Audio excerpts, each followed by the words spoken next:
uh, ini aturannya gimana? Boleh langsung ya, nanti kalau tanya bisa mutus saja langsung nggak? Jadi nggak usah, bisa kita interaktif aja ya. Jadi nggak usah nunggu selesai saya kira. Iya ya, silakan. Oke, gitu ya. Oke Pak Gito. Ya, siap.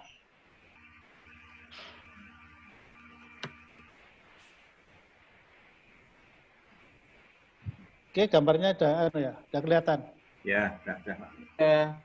Tinggal slideshow. Oke, terima kasih ya. Oke. Sudah Pak Gito, siap. Oke. Lanjut. Oke, ini saya malam ini akan memberikan semacam ya untuk pengalaman saya sebagai seorang geologis untuk investigasi untuk bendungan. Jadi selama ini saya berkutat di bendungan, jadi apa aja diperlukan, investigasi apa aja yang diperlukan untuk pembuatan suatu bendungan.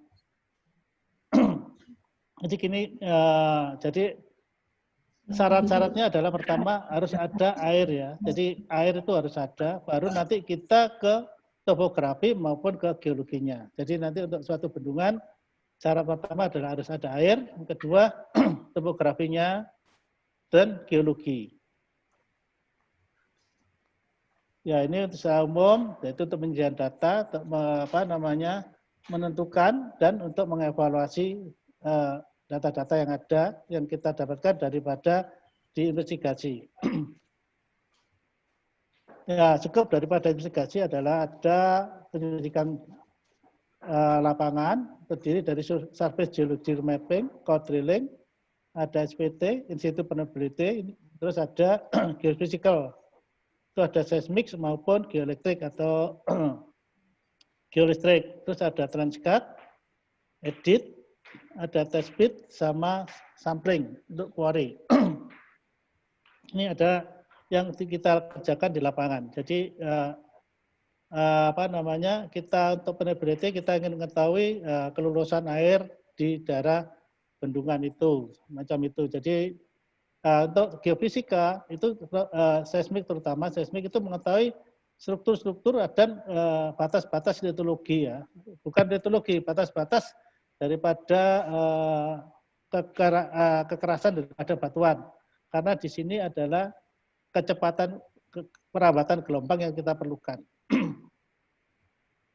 Terus untuk yang ini laboratori itu juga dari tes dari core-nya, terus embankment material, core materialnya filter sama rock material atau random, terus ada physical test sama mechanical property test dan concrete aggregate material. Jadi ini yang diperlukan di laboratorium. Jadi dari hasil lapangan, sebagian seperti test bit, nanti kita sampaikan juga test bit, terus ada core juga kita akan tes di laboratorium. Embankment materialnya apa, Pak? Material timbunan. Oh. Jadi bendungan itu kan ditimbun, Pak. Ya, jadi itu nanti timbunan itu ada macam-macam dari core itu biasanya lempung, filter, pasir halus, pasir kasar, terus baru rock material yang untuk rocknya, batunya atau bisa random. Oke. Sekarang di sini kita untuk surface geological mapping itu kalau di geologi kan hanya rock unit sama structure. Ya. Kalau di geologi ya geologi murni ya, tapi kalau di geotechnical mapping itu ada rock unit. Jadi itu berdasarkan pelapukan. Kita harus memetakan berdasarkan pelapukannya. Pelapukan jadi di sini ada mulai fresh, slightly, moderately, highly, completely, dan residual soil. Jadi ini ya itu kan ada standarnya ya. Jadi seperti selective weathered itu dia lapuk hanya pada permukaan, join-joinnya aja. Itu selective weathered. Moderately itu 50%, kurang dari 50% adalah yang lapuk. Terus kalau high clay itu sudah di atas 50%. Completely itu sudah lapuk semua, tapi struktur batuannya masih ada. Residual soil dia sudah menjadi tanah seperti tanah biasa. Gitu. Ya, kalau strukturnya mungkin sama, kita nggak akan beda strukturnya sama dengan yang mapping geologi yang geologi murni ya. Jadi itu. Terus di sini ada hardness. Jadi Di situ nanti harus kita cantumkan kekerasan daripada material itu. Macam, jadi kalau highly weathered atau slightly weathered sampai highly itu nanti akan kita cantumkan kekerasannya. Jadi kalau di geologi teknik jadi itu, terus plastisitas itu bagai yang sudah lapuk, ada plastisitasnya. Karena ini sangat penting sekali dalam dalam suatu pembangunan, karena hubungannya nanti dengan galian. Baik galian itu juga penting karena sejauh mana sih kita bisa untuk menggali ini, dan kedua harus galiannya itu pakai apa. Kita harus tahu kekerasannya itu pakai apa, harus pakai blasting, cukup pakai giant breaker, atau hanya dengan stripping daripada doser, di-ripping itu. Nah itu, jadi itulah kita harus, jadi ini harus betul-betul diamati ya, karena akan lain dengan kita akan geologi mapping biasa. Kalau kita mapping kita sudah satu unit, ini meskipun lapuk enggak kita akan nggak akan, kalau sini akan dibedakan. Gimana, mungkin masih ada yang dipertanyakan, monggo. Halo Pak D, mic-nya mati Pak D. Itu tadi batuan yang dasarnya ya, bukan timbunannya kan ini? Iya, bukan. Ini batuan dasar benar. Ya. Timbunan ada lagi, lain lagi. Ya, oke, sip. Oke. Jadi nggak apa-apa, langsung aja, nanti kalau ada pertanyaan bisa langsung. Jadi nggak apa-apa, kita interaktif aja. Mungkin Pak Eko kalau bisa sambung, bisa nambahin, mungkin ada kekurangan Pak Eko. Nah, ini contoh geologi, peta geologi daripada peta geologi biasa yang kita biasa dulu waktu sekolah adalah ini. Jadi itu ada 2 unit aja. Pembagiannya.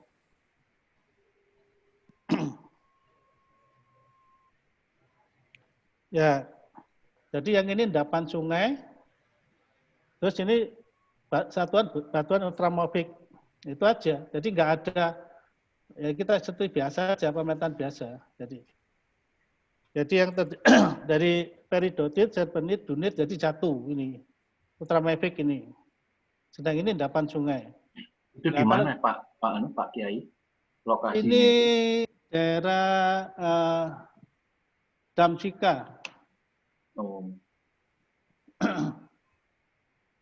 Jadi ini, ya, kalau kita ke geologi teknik akan menjadi seperti ini. Nah, pemetaannya. Jadi di sini ada soil group sama rock ini. Jadi kita bedakan. Nah, di soil group itu ada sampai dia kekerasannya, klasifikasinya ini D, ini CL atau D itu paling jelek. Jadi seperti tanah. CL dia masih kelasnya itu semacam moderately weathered. Yang paling keras, yang paling bagus kelas A itu sudah batuan keras betul. Jadi ini CL itu low sama CM itu medium. Nah ini memang ada standar-standar tertentu ya. Nanti kapan kita harus bilang CL, kapan kita bilang CM, gitu. Jadi di sini sudah kita bedakan. Ini anggap kita tanah, yang ini adalah batuannya. Meskipun ini berasal lapukan dari sini. Jadi ini yang membedakan antara peta geologi yang biasa kita di sekolah atau yang sekarang di geologi murni dengan geologi teknik. Bukan, Jadi, maaf.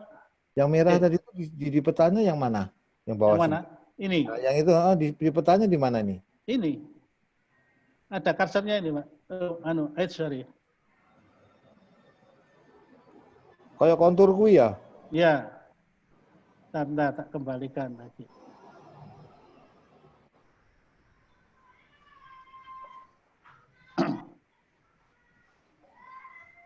Nah, ini. Nah, ini yang merah ini.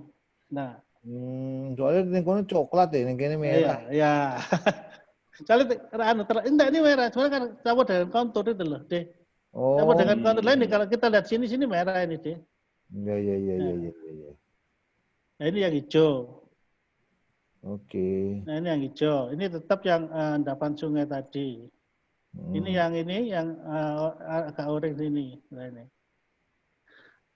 Jadi ini bedanya peta geologi teknik sama peta geologi biasa adalah ini. Jadi kita harus memetakan betul batas-batas mana lapukannya, karena ini berhubungan sekali dengan nanti pelaksanaan daripada pembangunan. Karena kalau kita bisa ini, nanti kita harus pakai apa itu harus plastik, harus apa itu jelas gitu. Lanjut ya. Oke. Nah, sekarang untuk core drilling, ini equipment-nya mungkin teman-teman sudah banyak yang tahu ya. Dia ada rotary drilling, drilling pump, core barrel, single sampai triple, diamond bit, casing bit ini saya kira sudah familiar ya. Nah, ini pelaksanaan drillingnya. Di sini core box-nya. Nah, ini core box-nya. Ini di daerah Jaragung, daerah Semarang. Ini. Saya kira sudah familiar untuk untuk drillingnya. Nah ini juga kita waktu untuk pelaksanaan drilling juga ada standar penetration test. Tanya dulu Pak Gito. Oke, monggo Pak. Itu kembali ke core drilling tadi itu. Ya. Itu kalau konteksnya tetap peta yang tadi, itu kita melakukan core drillingnya di mana ya? Ini Pak, kita mungkin. Nah, ini ada titik-titik bor Pak. Ini ada beberapa titik bor yang di sini. Nah ini. Nah ini damnya di sini. Oh, jadi dekat-dekat sumbu damnya ya? Iya, ini di sumbu damnya, sama di upstream, downstream, sama struktur nanti spillway, terus sini ada waterway. Jadi nanti strukturnya. Jadi yang memandu propose core drilling itu dari hasil analisis apa Pak Gito? Itu dari pertama ya, kita dari teks tadi, habis itu kita tentukan, jamnya kita dari topografi ini, kita tentukan. Habis itu kita cek ke lapangan. Kalau memang ini sesuai, ya kita tinggal, ini di samping kiri, samping kanan, tengah, di bawah, di atas ini, di upstreamnya, itu baru kita tentukan, Pak Pras. Karena terus di samping itu ada struktur-struktur, mungkin ada diversion tunnel, ada waterway, ya itu nanti kita tentukan titik-titiknya. Semakin panjang daripada struktur itu ya kita makin banyak. Mungkin spasinya bisa 100, bisa 120 tergantung kondisi daripada geologinya. Kalau geologinya terlalu ruwet ya, itu biasanya malah 50 bisa, 50 atau 25 karena kalau ada sesar itu bisa kita akan incline juga bisa miring. Ini tergantung kondisi lapangan juga. Oke, iya Pak Gito. Sip. Ngebornya sampai berapa meter Pak Gito? Tergantung tinggi daripada bendungan. Jadi kalau tingginya 100 ya, mungkin kita bisa 2/3H kalikan tinggi. Bisa juga sampai 100 juga bisa, tergantung daripada kalau ada apa di sini strukturnya kira-kira. Di awal kita sudah bisa deteksi dari peta regional, geologi regional kita bisa deteksi ya udah gitu. Tapi tergantung. Kalau biasa normal 2/3H cukup. 2/3 daripada ketinggian dam, rencana bendungan. Maaf, bukannya itu nanti tergantung bentuk bendungannya Pak? Melengkung keluar, melengkung ke dalam, atau lurus? Nah, itu juga itu tergantung pertama ya, itu topografi. Kan, terus kedua batuan dasarnya. Ya. Betul. Jadi nanti makanya kita akan cek di lapangan. Umpama itu sebagai concrete dam, batuan dasarnya harus bagus. Misalnya batuan beku atau batuan metamorf yang keras sekali seperti quartzite atau kalau bilang lupa saya namanya lagi. Quartzite itu juga keras, jadi bisa untuk, dan keduanya biasanya darahnya itu tidak terlalu banyak join. Jadi gitu. Kalau kita untuk bentuk daripada concrete dam ya, rata-rata itu adalah di batuan yang keras. Tapi Pak Gito, umumnya dasar dari waduk itu, di Indonesia umumnya batuan beku dan metamorf atau gimana? Oh, macam-macam. Ada batuan sedimen juga ada kok. Gitu. Ya, jadi tergantung daerah, tergantung juga treatmentnya aja. Perbaikan pondasi juga ada. Jadi nggak harus batuan beku, harus batuan metamorf atau ya tergantung kita. Tergantung kondisi apa? Kondisi lapangan. Nah, tinggal nanti treatmentnya apa itu baru nanti gitu. Misalnya banyak sedimen untuk apa? Misalnya kayak saya ingat kasus di Brasil itu kan ya yang bentukannya berjalan kayaknya apa? Berantakan itu apa? Terus korbannya ribuan orang, meninggal 200 orang segala macam itu mungkin batuan di dasarnya bukan apa? Sedimen atau apa gitu. Pernah nggak dengar kasus itu? Gini, itu belum tentu dari fondasi ya. Bisa saja dari overtopping daripada banyu airnya. Jadi perhitungan air hidrologinya nggak benar juga bisa. Berarti jadi bukan dihitung juga beban air yang ada di waduk itu ya? Ya, jadi kita ingin tahu jadi berapa sih maksimum air itu dengan 200 tahun, 50 tahun, 100 tahun. Jadi kita harus dihitung semua. Banjir kan itu kan seperti Jakarta kan banjir berapa tahunan, berapa sih debitnya? Kan harus kita siapkan ke bendungan itu. Kan sekarang ke Jakarta kan bisa dihitung berapa tahunan, banjir 5 tahunan, oh sekian, banjir 25 tahun. Gitu. Jadi ini ada perhitungan hidrologi yang untuk mengetahui nanti hubungannya dengan spillway dan diversion juga itu juga. Nanti untuk waktu konstruksi ada diversion dan ada juga spillway. Waktu sudah operasional. Jadi kita harus tahu berapa debit air yang nanti maksimal di situ. Jadi belum tentu pondasinya, gitu. Karena overflow, jadi nggak mampu, akhirnya struktur yang di atasnya juga tergerus. Gitu. Jadi air itu melimpas ke bendungan. Jadi belum tentu pondasinya. Jadi banyune mengsele ngono lho, Le. Amber. Oke. Yuk. Oke. Nah, ini ya tadi apa ya sudah ya kita anukan kalau drilling mungkin kalau kita di geotek ini nggak besar-besar rignya untuk ini. Kita kadang-kadang bisa sampai 200 meter sih ada pernah kita karena untuk PLTA itu biasanya agak dalam kalau PLTA itu karena kita pakai weir di atas terus yang di bawah kita pakai bendung ya di atas yang PLTA-nya jauh di bawah itu bisa kadang sampai 200 meter kita ngebor seperti di Asahan atau di Sumatera Utara itu. Oke, jadi ini ada SPT. Ini untuk mengetahui, jadi biasanya SPT diadakan di soil ya, bukan di batu. Kita ingin mengetahui kepadatan daripada tanah di situ. Kita ada SPT yaitu ini.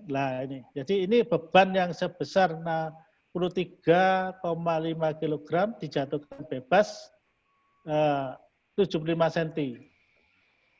Jadi untuk mengetahui kekerasan daripada tanah ya, jadi soil ya, atau batuan lapuk itu bisa. Jadi ini adalah SPT standar penelitian test. Jadi beban 63,5 kg dijatuhkan bebas untuk mukul. Jadi ini ada JIS, ada SDM. Kalau JIS itu 15, 5, nanti yang dihitung 15,2 yang di tengah.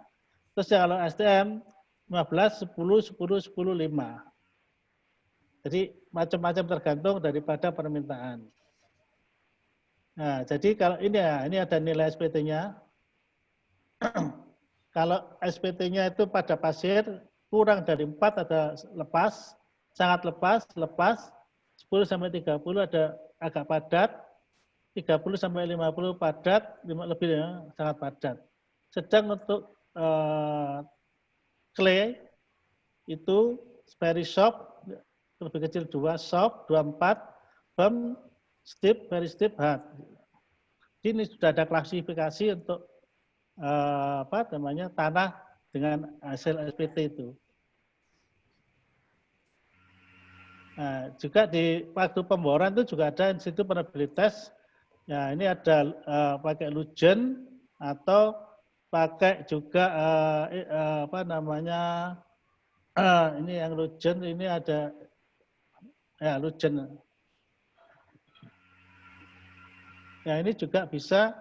Maaf, water pressure test ki piye kuwi? Jadi Artinya gini, kita ingin tahu permeability daripada batuan atau tanah ya. Tapi ini ditekan, ya ini.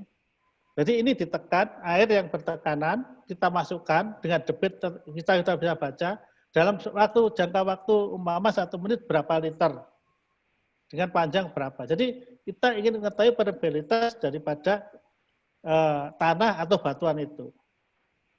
Ini sangat penting karena nanti waktu konstruksi bendungan itu perlu nanti adanya perbaikan enggak. Kalau itu dia kecil sekali, umpama lujennya cuma 1 atau 2 itu aman. Dan kita nggak perlu diapa-apakan aman karena sangat kecil sekali. Itu dia 1 kalikan 10⁻⁵ cm per detik. Perbaikan itu maksudnya istilah perbaikan untuk apa? Gitu. Gimana? Istilah perbaikan tadi itu. Iya. Perbaikan untuk apa itu? Ya itu ya perbaikan untuk permeabilitasnya. Jadi gini, sekarang kalau fondasi itu terlalu poros, air itu kan akan boros terus kan. Jadi kalau dengan kita nanti perbaikan dengan grouting, ya istilah kita semen yang disuntikkan nah itu akan menghambat daripada laju airnya. Jadi permeabilitasnya akan menambah makin kecil, gitu. Jadi ini dilaksanakan untuk mengetahui permeabilitas daripada batuan atau tanah.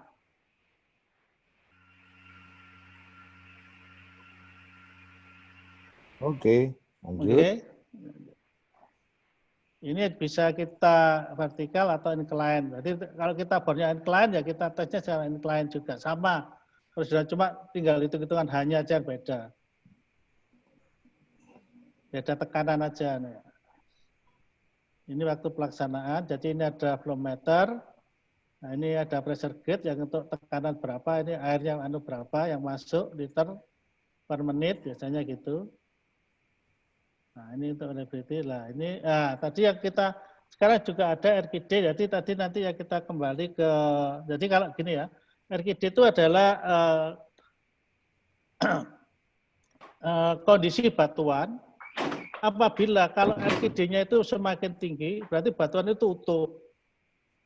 Kalau RKD-nya kecil, berarti batuan itu cracky atau cracky lah atau banyak join-joinnya. Nah, ini di sini ya RKD-nya 0 sampai 25% tuh. Nah, menghitungnya adalah run pemboran, umpama kita ngebor 1 meter, ada yang 10 cm atau lebih, nah itu yang dihitung. Umpama ya, 1 meter, kita bor 1 meter, yang di atas 10 cm sampai ke atas itu mungkin ada, kalau kita hitung 50, berarti 50% RKD-nya. Itu masih dia masuk di ini, tengah ini fair. Bisa. Tapi kalau sudah 75 sampai 90 bagus. Kalau ini 90 sampai berarti batuan itu utuh.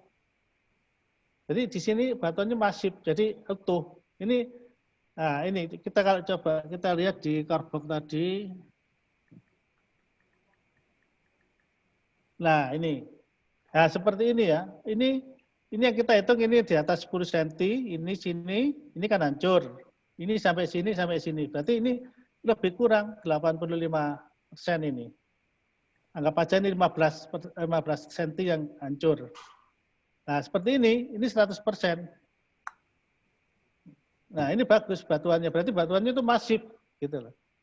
Semakin kecil daripada nilainya, itu berarti dia batuannya cracky atau jointed lah gitu. Nah, ini sangat penting karena apa? Hubungannya nanti dengan galian dan juga hubungannya nanti dengan ini foundation treatment-nya. Jadi seperti tadi yang bilang grouting tadi semacam itu. Karena kalau batuan semacam ini otomatis permeability-nya kecil. Karena crack-nya cuma sedang kalau sini apalagi kalau sudah cracky itu ya permeability itu otomatis besar. Jadi ini ya seperti ini. Nah, oke ya kita lanjut. Mungkin Mas Dito, sebelum lanjut tentang RKD ini menarik sekali Mas ya. Ya. Di tambang juga ada RKD ini, terus di geologi teknik. Selain dari bor, kita bisa lakukan dari singkapan kita seperti MS gitu, Mas. Masih boleh nggak seperti itu? Jadi sebelum ngebor, sebelum ada data bor, kita kayak MS detail gitu. Bisa. Tambang itu salah satu, Mas Pras ingat, Mas Bandrio, Mas Pras ingat di Manatuto itu kan, antara Dili Manatuto kan ada marmer di kanan jalan itu ya, kalau Dili Manatuto itu juga pernah kita lakukan sama Pak Sampurno waktu malah kita petani untuk begini, karena juga dengan singkapan yang relatif lerengnya terjal, kemudian fresh ya, nggak terlalu lapuk, itu akan kelihatan mana yang good, excellent, dan juga yang mungkin very poor juga ada gitu.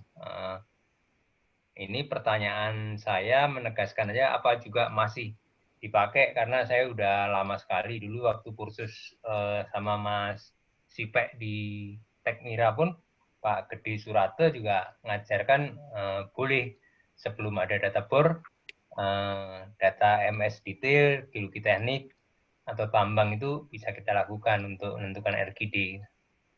Itu dulu, Mas. Terima kasih. Saya kira bisa, Mas Joko. Jadi kalau kita sudah ngamati kan kita tahu spesifikasinya, Mas Joko ya. Kan tahu kelihatan spesifikasinya juga. Jadi bisa, Mas. Untuk sementara bisa. Tapi kalau kita mau detail ya pakai SPT tadi. Pakai apa? Bor, sorry. Jadi kita jelas malahan gitu. Jadi untuk sementara bisa. Tapi saya jarang menggunakan ke sana karena kami sering langsung bor, jadi otomatis ya. Langsung otomatis bor gitu. Pak Gito. Nggih. Halo, Pak Gito. Ya. Halo, bisa saya tambahkan Pak Gito? Nggih. Mengenai RGD yang ditanyakan Pak Joko tadi, itu bisa terutama di dalam tunnel. Iya. Kalau kita bergerak dalam tunnel kan kita harus menghitung rock mass rating. Ya, yaitu salah satu parameternya adalah RGD. Betul. RGD dalam tunnel itu kita lihat dari singkapan di dalam phase tunnel itu. Ya. Ada join-join berapa, kita bisa memperkirakan berapa RGD-nya. Betul. Itu tidak selalu dari bor. Di dalam tunnel terutama. Ya, salah satu untuk tunnel rock mass rating-nya pakai itu, betul, Pak. Iya, kita lihat RGD-nya di phase tunnelnya itu. Iya, oke, Pak Eko, bisa. Betul. Jadi menurut Pak Joko itu bisa. Nah, bisa. Tidak selalu dari bor, dari singkapan bisa. Begitu Pak Gito, Pak Joko. Oke, matur nuwun Mas Eko. Iya, matur nuwun Mas Eko, Mas Gito. Nah, lagi ini gak metu Mas Eko ya. Iya, aku sengaja mancing Mas Eko aja nih. Tukang pancing, pancing kerusuhan. Lanjut Pak Gito. Iya, monggo. Wis mari ya kesel. Wah, saya iki. Ngono ta. Ora, mosok iring, ora ngono. Rahasia berdua, kaler. Wong sing golek Mas Eko mau ya aku kok. Mas Eko ndi? Ya wis. Kok kayak muni ora karena wis ngerti dhewe Mas Eko ya. Nggih, monggo. Nah, ini contoh dering lock enggak yang kita biasanya ini ada recovery-nya. Ini dia dapat 100%. Ya, terus ini adalah RGD-nya. Jadi kelihatan di sini bahwa batuan ini yang di sana. Nah, ini rock. Jadi belum tentu kalau ini soil apa-apa ini yang di atasnya ini. Nah, yang ini RGD-nya. Nah, tapi yang sini dia hancur dia.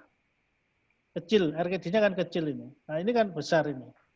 Ada ini 40, ada yang ini 100%, ini 80, ini 70. Nah, ini yang sini bagus, tapi yang ini hancur. Jadi kita bisa baca dari dering log yang kita buat, yaitu terus ini ada penerbitnya ada di sini. Nah, ini. Tapi mungkin terlalu kecil ya. Jadi nah, ini ada GBL-nya. Jadi ini dari hasil bor tadi ada SPT, ini ada SPT-nya, ini soil ya. Jadi ada SPT. SPT ini sudah di atas 50, jadi sudah keras sebenarnya kalau cara soil ya, padat anunya. Jadi ini laporan dari Adil tadi yang pemboran, baik itu SPT, penerbit ada semua di sini. Kita sarikan sini. Nah, ini nanti yang akan kita gunakan untuk perencanaan daripada bendungan itu, nanti hubungannya dengan galian, dengan struktur, terus ada juga nanti hubungannya dengan treatmentnya. Gitu. Jadi tadi kita sarikan di sini hasil di lapangan tadi untuk pemboran. Kalau yang di atas itu Pak Kiai itu Ya. nggak ada analisisnya itu apa karena soil itu ya? Yang di atas itu kan kelihatannya tidak dari permukaan itu. Nah itu kosong itu apa itu? Atas Ya itu yang itu. ini. Iya itu dia di sini sampai dengan kedalaman berapa ini Pak? Nggak ada analisisnya tuh. Ini ya di sini. Iya, Berarti ini iya. soil ini soil. Oh soil. Oh, Ya ya. ini kan ini ada SPT-nya ini 1, 2, 3 di atas 50 semua. Nah, ya, kalau kita kan soil ini. Atau pelapukan bisa juga. Ini jadi kalau ini karena ini ada RKD ini hanya untuk khusus untuk batuan rock. Lanjut ya. Nah, ini juga ada di lapangan Institut Loading Test and Borehole. Jadi kita ada tes di lubang bor itu dengan untuk mengetahui dia dengan ada elastometer sini kita masukkan ke lubang bor nanti akan ketemu ini kalau ini sudah apa namanya digitalize sudah hasilnya ada ketemu di sini. Terus juga ini ada seismik, seismik refraksi. Sini juga kita akan mengetahui kecepatan daripada rambat gelombang itu diterima oleh batuan. Mungkin kalau ini saya kira sudah familiar semua ya ini ya. Mungkin untuk apa seismik ini mungkin biasa kan Pak Bandria juga itu kan biasa di minyak Mas Joko. Jadi mungkin ini nggak akan asing ya. Tapi kalau di teknik kita pakai seismik refraksi jadi pantulan gelombang daripada suara getaran. Nah, ini contoh ya, contoh daripada section geologi ini di daerah Wayapu sana di Pulau Buru. Ya, ini sebelum kita adakan seismik dengan titik-titik bor yang ada ini kita korelasi semacam ini. Mungkin kita ya biasa kan ini ketemu di sini korelasi aja. Tapi setelah nanti setelah kita adakan seismik refraksi, hasilnya kecepatan rambat gelombang adalah semacam ini. Ini yang biru kurang dari 1 kilo per second, terus 1,3, yang hijau, yang kuning itu 1,3 sampai 1,5, terus yang merah di atas 1,5. Berarti ini daerah keras ini. Ya, setelah apa kita dari refraksi hasilnya adalah ini, kita juga dapatkan adanya sesar-sesar perkiraan sesar ini, perkiraan sesar di sini. Nah, tapi setelah kita aplikasikan di penampang yang tadi dengan bor, akhirnya hasilnya akan lain. Karena ini akan mendetailkan daripada yang bor tadi. Nah ini hasilnya berarti ini yang keras tadi, batuan tetap keras. Ini akan lain dengan tadi yang kita, nah ini kan sederhana banget kan ini. Sesarnya juga kita tidak dapatkan, hanya ini kemungkinan sini, nah sesarnya nggak kita dapatkan. Kalau dengan seismik refraksi, ini akan kita dapatkan sesarnya dan kekerasan batuannya akan jelas. Nah setelah kita gabung akan ketemu semacam ini. Nah ini ya, jadi ini sebagai pilotnya itu bornya untuk mengetahui litologinya. Nah ini kecepatan gelombang, ini kekerasan batuan bisa diaplikasikan dari kecepatan gelombangnya. Nah di sini akan memudahkan untuk konstruksi. Nah ini harus pakai apa, blasting, cukup dengan di ripper atau cukup dengan giant bracket. Nah ini juga sangat perlu sekali karena hubungannya nanti dengan cost. Jadi kalau kita bisa melaksanakan ini lebih awal, itu akan lebih baik. Karena cost-nya akan jelas nantinya. Kalau kita seperti ini, seperti yang tadi, nah seperti ini, nah, cost-nya akan, oh ini cuma ini keras ini enggak. Nah, tapi kenyataan yang, kenyataannya akan lain gitu. Nah ini juga ada ketemu sesar-sesar juga. Nah ini juga nanti akan berhubungan dengan treatment-treatment yang ada. Nah, contoh-contoh semacam ini. Jadi kita kombinasikan antara geofisika dengan geologi teknik. Lanjut ya. Lanjut. Nah, ini seperti profil geologi ya, diversion tunnel. Ya, ini kelihatannya juga sama aja, kita hubungkan dengan ini titik bor ada sini, titik bor sini, ini titik bor kita ya. Otomatis kalau ketemu sini sama sini kita tarik. Ini nggak salah sebenarnya. Nggak salah. Karena datanya adalah semacam ini. Tapi setelah ada seismik, nah ini akan ketemu sesar, ini batuan yang keras, ini yang agak, ini yang. Nah setelah kita gabung, nah ini jadinya semacam ini. Nah ini ada diversion di sini lah. Ini hubungannya dengan nanti galiannya sama supportingnya. Kita bisa di sini bisa lihat ada rock mass ratingnya ini di bawah 20, ini 42 sampai 8 sampai 60, ini 26 sampai 17, ini sampai lebih kecil ya. Kalau ini kita bisa menyiapkan supportnya, tipe supportnya. Mama kalau yang di bawah 20 ya kita mesti pakai steel support semua. Nah, kalau yang di 40 lah ini kita pakai wire mesh, short grade sama rock bolt. Jadi nggak perlu sih. Nah, kalau dari awal, nah ini seperti ini, aman kelihatannya. Kita mungkin hanya pakai rock bolt sama wire mesh plus short grade. Apa gitu. Tapi kalau setelah kita kombinasi, nah ini kita akan tahu. Nah ini mana yang jelek, mana yang cukup baik. Jadi nanti hubungannya dengan biaya dan sistem supportnya dari awal sudah kita persiapkan.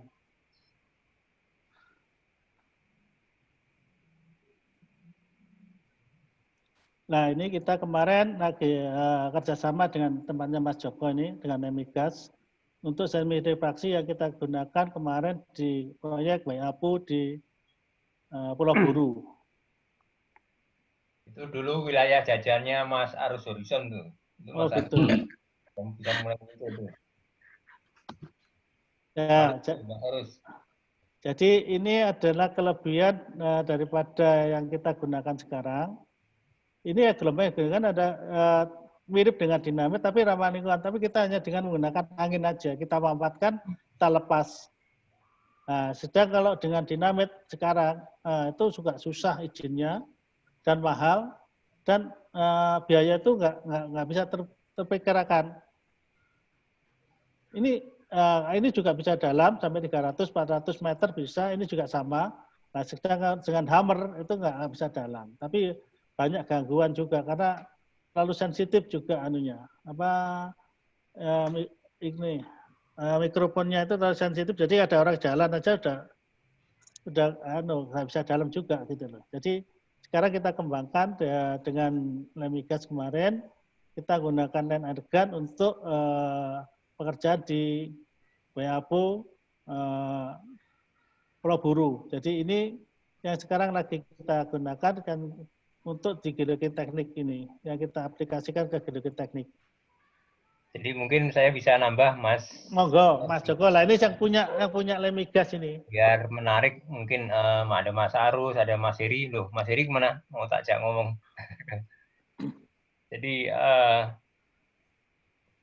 ide ini dikembangkan oleh temannya Mas Heri Purnomo, Pak almarhum Profesor Suprayitno Munadi gitu, sehingga kalau urusan dinamit terkait dengan polisi, urusannya juga dengan musim teroris ini kan lebih susah di lapangan.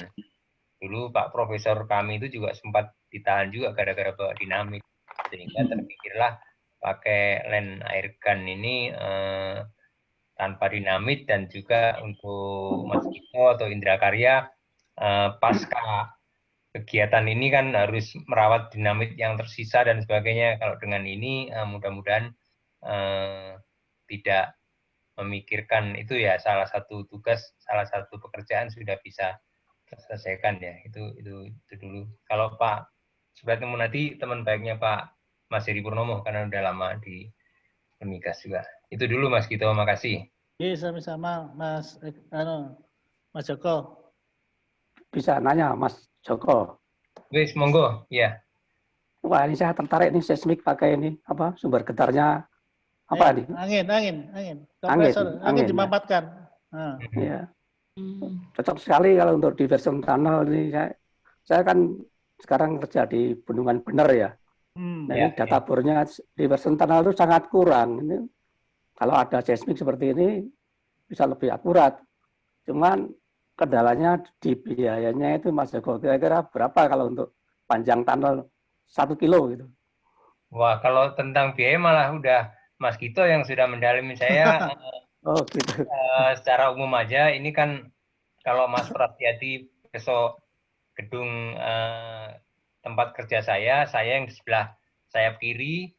Nah, yang sayap kanan itu tadi Mas Heri Purnomo, itu temannya Mas Heri Purnomo, Pak almarhum Profesor Suprayitno Munadi dan tim itu di Geofisika.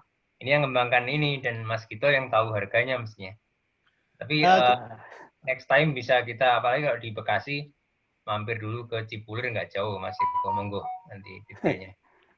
Jadi Mas Eko, sebenarnya ini sudah kita pernah demokan di proyek di Jogja.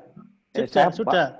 Waktu itu saya belum datang waktu itu. Iya, ada Pak ST Suprapto, terus waktu itu ke Pak Tri Bayu Haji juga ada. Iya, saya belum datang. Jadi kita sudah pernah demokan untuk proyek benar. Gitu. Pak Milvan udah kenal sekali nih Mas Eko. Kita udah ngajak teman-teman Lemigas ke kantor pusat Bina Karya, terus kita udah presentasi. Ini Mas Heri, tadi Mas Heri Purnomo, saya ngawali cerita ini supaya lebih menarik. Ini tinggalan Pak Profesor Suprayitno Munadi, Mas Heri. Oh gitu. Dan airgun. Kalau Mas Gito pakai dinamit kan harus memikirkan setelah izinannya dan susah. Izin susah, biayanya nggak tahu. Ya, juga mahal dinamit. Itu terus yang awal yang mahal. Ya. Oh, yang awal juga mahal tuh, harus polisi. Iya. Terus pakai duit lah, uang semua itu nggak ada receh. Kecuali sing izin ke aku untuk. Ora gelem dijak ning rono Mas Herinya. Mau ditarik ke tempat situ nggak mau kan, jadi ya nggak bisa ngizin kan dong. Bisa dulu. Ya. Jadi gitu Pak Eko, jadi kita pernah demo di Pak Eko di. Ini bisa berapa meter Pak Gito? 300-400 meter. 300-400 bisa. Wah, lumayan dalam ya. Kita sudah tawarkan di Bener dulu. Oh gitu. Iya. Ya menarik juga nih untuk di diversion tunnel cocok ini. Saya kan kurang data ya. Di diversion tunnel maupun di dam juga bisa. Jadi semua di manapun struktur kita bisa. Dan itu terutama di tunnel itu. Iya, tunnel betul. Jadi seperti yang contoh tadi Pak Eko. Nah, inilah. Nah, seperti ini. Akhirnya kita dari yang sederhana semacam ini bisa kita. Nah, ini hubungannya nanti kan hubungannya dengan apa? Supportnya. Dengan supportnya kan kita bisa ngirit itu. Iya, betul. Betul. Iya, betul. Bisa ngirit. Dan kita bisa pasti. Mahal. Dan kita bisa pasti. Ya, gitu loh Pak Eko. Dengan ini bahkan rek mas ratingnya pun bisa kita hitung dengan ini. Gitu, Oke, lanjut Pak Gito. Lanjut ya.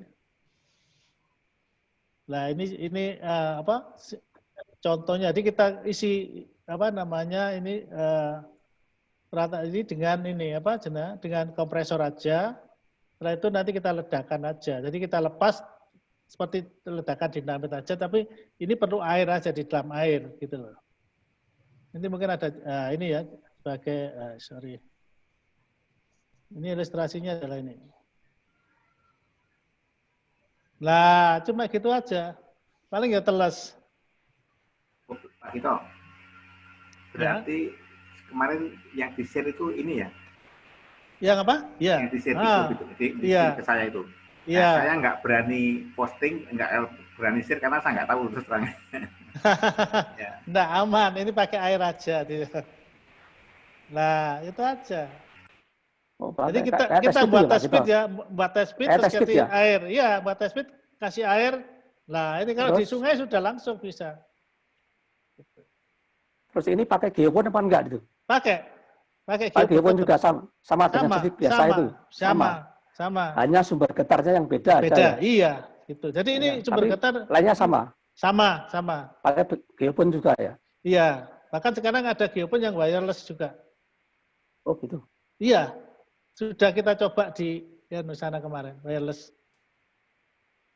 Ya. Jadi sudah pernah kita sampaikan itu Pak Eko di apa? Ya. Benar. Ya, waktu itu saya belum datang. Iya. Aku nang Jogja ya. Iya. Ya, oke. Ya, jadi cuma semacam ini aja. Jadi dia pakai air, angin dimampatkan, kita lepas di ledakan itu dari getarannya tangkap. Ya, pakai test speed. Test speed ya. Ya, test speed kita kasih plastik untuk airnya supaya nggak rembas. Kita lepas udaranya, akhirnya macam itu. Oke. Ini tak perempuan Pak Eko, kok gampang. Itu kan seperti aku pengen nih Sandy. Iya. Itu kan seperti meledakkan balon itu aja kan? Iya, Pak D. Iya, betul. Direkam. Cuma keduanya kan besar. Dia tadi kan sampai berapa PSI itu tadi sebenarnya. Nah ini. 1000 sampai ada yang 1500 PSI. Nah, kita bisa 4 sampai 6 tembakan per D. Jadi sebenarnya nggak apa izin tanpa apa murah, cepet dan gitu loh. Iya. Nah, ini yang geolistrik saya kira sekarang sudah kalau kita ke geoteknik kurang lah sekarang kalau itu dalam-dalam nggak bisa nyampe. Untuk cari air biasanya. Iya, ini seperti ini ya. Untuk cari air. Nah, ini sekarang kita juga ada Transcat. Ya, ini Transcat ini biasanya di Asdam. Ingin mengetahui lapisan-lapisan yang ada di sini. Ini ada gambar-gambar ini apa kode-kode apa saja didapatkan, batuan apa, pelapukan. Nah, ini ada test bed ya. Test bed biasanya kita untuk boro area yaitu untuk kita nyari timbunan Pak D ya. Boro area itu kita untuk daerah nyari material timbunan. Namanya boro area. Jadi mungkin banyak yang asing ya, istilahnya boro area. Ya, jadi untuk mencari material timbunan, terutama untuk inti daripada bendungan. Ini kalau pasir biasanya di sungai, terus kalau batu di quarry, jadi kita di bukit-bukit kita quarry. Nah, kalau inti biasanya kita cari di istilahnya boro area kalau di geologi teknik. Kita buat test bed semacam ini. Nah, ini kita deskripsi. Nah, ini kita tes yang ke laboratorium nantinya. Nah, ini lognya seperti log tadi ya, tapi ini lebih sederhana kalau ini log test bed itu. Karena kedalamannya paling dalam 3 meter aja. Dan materialnya juga nggak itu banyak karena ini rata-rata soil. Kalau kita sudah ketemu batu sudah berhenti. Atau ketemu groundwater level yang sudah berhenti, nggak bisa. Karena nanti apapun tidak bisa diambil kalau kita di bawah air. Nanti materialnya jelek. Nah, ini edit. Nah, kalau edit itu sebenarnya juga sama dengan kita buat tunnel. Cuma edit itu biasanya untuk penelitian di bendungan. Jadi ingin tahu kondisi aktual batuan di bendungan. Nanti akan kita gunakan tes untuk loading sama shearing test. Jadi dibebani berapa sih dia kuatnya kalau kita tekan ke horizontal dan tekan vertikal. Nah, ini ini sketnya semacam ini. Jadi ini kita buat sket. Jadi ini apa batuan tergantung daripada batuannya apa sini. Kita buat pemetaan aja seperti yang tadi. Tapi biasanya sini batuannya sudah bagus ini. Jadi ini sudah rock. Jadi cuma di depan-depan aja yang ini yang soil. Tapi biasanya sini sudah rock. Jadi kita nanti akan kita adakan tes di sini dalamnya. Contoh tesnya adalah ini seperti shearing test. Jadi ditekan. Nah ini contohnya. Terus ini loading, pipe loading, beban. Ini ya pelaksanaannya. Nah, ini laboratorium ya. Ini laboratorium itu yang untuk pembangunan material ini Ada, ini biasanya untuk core, inti daripada bendungan. Core, kalau kita bicara inti bendungan. Nanti ada gambarnya. Jadi ini ada apa namanya physical sama mechanical test ini. Ini physicalnya, SG-nya, density, grain size, konsistensi, compaction, konsul, triaxial, permeability, dan kalau diperlukan juga X-ray diffraction itu untuk mengetahui kandungan mol unit. Karena biasanya kalau mol unit itu kan mengembang. Kalau kena hujan cepat, kena air ngembang, kalau kena panas crack. Tesnya adalah itu. Nah ini untuk triaxialnya kita pakai digital. Jadi nanti data-data semua sudah langsung digital. Nah ini pelaksanaan untuk triaxial. Nah triaxial itu untuk mengetahui C dan V. Kohesi dan sudut geser dalam. Daripada material itu. Nah, tapi material itu perlu nanti juga dipadatkan dulu, baru kita bentuk sesuai dengan OMC-nya kita minta berapa, OMC 90, 85, tergantung spesifikasi yang diminta. Nah, terus untuk material embagment yang lain, seperti filter, ini biasanya pasir halus sampai pasir kasar, itu ada tesnya semacam ini, grain size, distribusi, relative density, last skill variability, last skill direct shear test. Jadi kita ada ini last skill ini untuk mengetahui kondisi yang actual lah. Nanti yang akan kita pakai, jadi kita berapa C dan P-nya. Ini untuk material timbunan yang kasar ya. Jadi mulai pasir sampai rock material. Ini juga rock material kadang kita juga ada random, jadi campuran pasir, campuran daripada tanah dan batu. Ini juga sama tesnya. Nah ini tes daripada last skill-nya. Juga sama, cari C dan P aja semua. Sudut hubungannya nanti dengan desain daripada bendungan. Kemiringan daripada bendungan. Nah ini kalau konkret itu ada, kalau untuk konkret ada SG, clay content-nya, biasanya ini nggak boleh lebih dari 5%, organiknya ini nggak boleh lebih dari 2%, terus ada sonus, nah, untuk material konkret yang kasar, ini pasir, ini yang kasar, kalau kita sebut apa ya, kalau kita nyebutnya itu semacam gravel ya, tapi apa ya, kalau di bangunan itu split. Nah ini yang ini. Jadi ada SG, sonus sama abrasion. Nah abrasionnya itu nggak boleh lebih dari 40%. Jadi nggak boleh hancur nanti kalau kita apa namanya kita adakan abrasion test itu nggak boleh lebih dari 40%. Ada ketentuannya semua. Jadi nah ini seperti ini general plan ya. Nah ini tata letak ya seperti ini bendungannya di sini. Nah ini ada diversion tunnel-nya ini. Ini ada diversion tunnel. Terus ini ada waterway, ini yang ke PLN untuk biasanya untuk pembangkit atau irigasi. Terus ini ada spillway. Kalau apa namanya air itu namanya tinggi akhirnya ditampung lewat spillway ini. Jadi nggak boleh sampai tumpah ke melewati daripada bendungan, nanti akan menggerus. Jadi ini sudah dihitung kapasitasnya. Nah ini semacam ini general plan-nya. Jadi, nah untuk bor-bor tadi kita tempatkan di sini Pak. Ini, nah ini bor-bornya kita tempatkan di sini, sini. Terus ini ada di waterway, ada di spillway, ada di diversion tunnel. Nah ini bor-bor tadi kita tempatkan situ. Nah ini nanti kalau ingin baik ya kita kombinasikan dengan seismik tadi. Jadi datanya akan semakin bagus seperti yang di depan tadi. Nah ini ada. Itu yang bendungan di kiri itu apa? Yang kiri atas, mana? Kiri atas. Ini. Yang kayak ini galian tebing.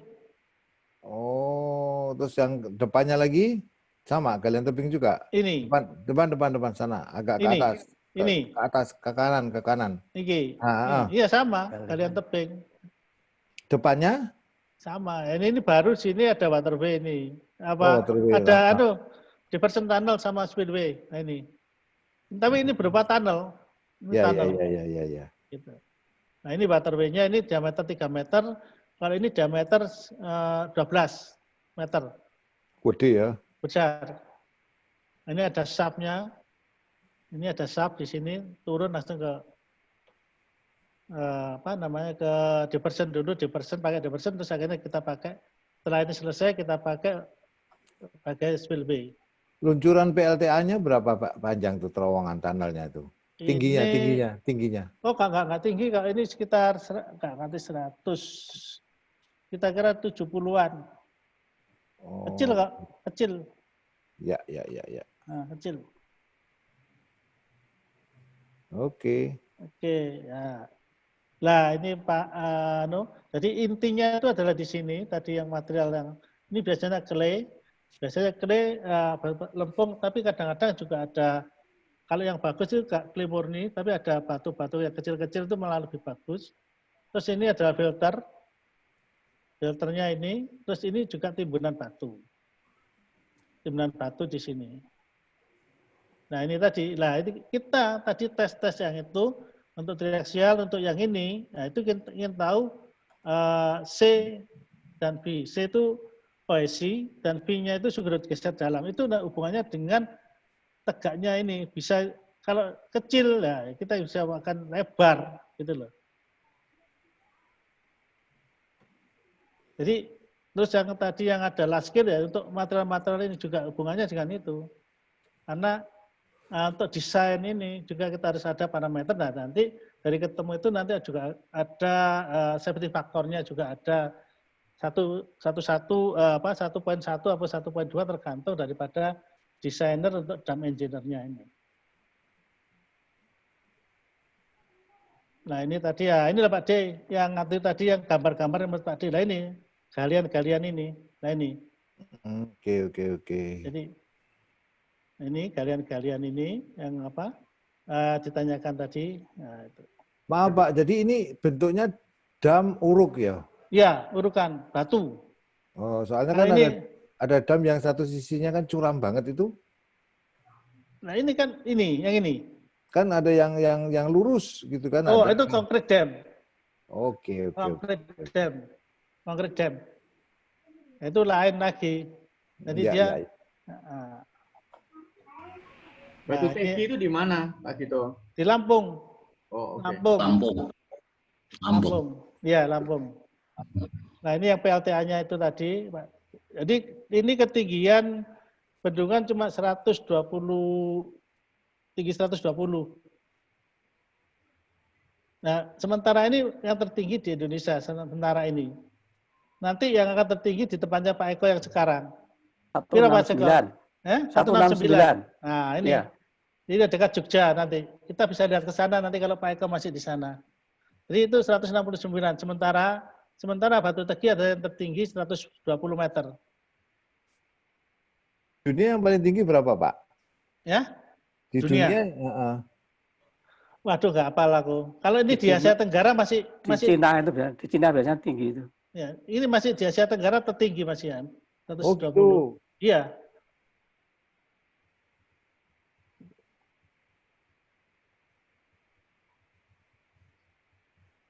Nah, ini coba videonya untuk Batu Teki ini.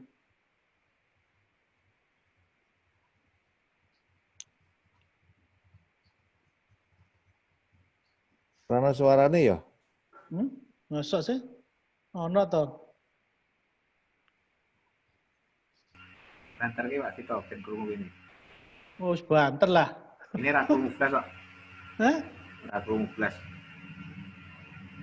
Masa sih? Ora krungu, Pak. Ora ono suarane. Ya, sebentar. Bentar.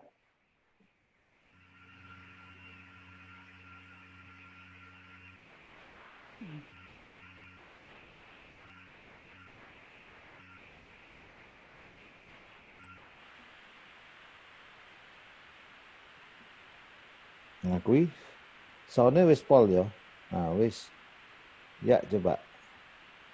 Sudah ada suaranya? Sik. Gak ono. Gak ada. Ora metu. Ora metu? Ora.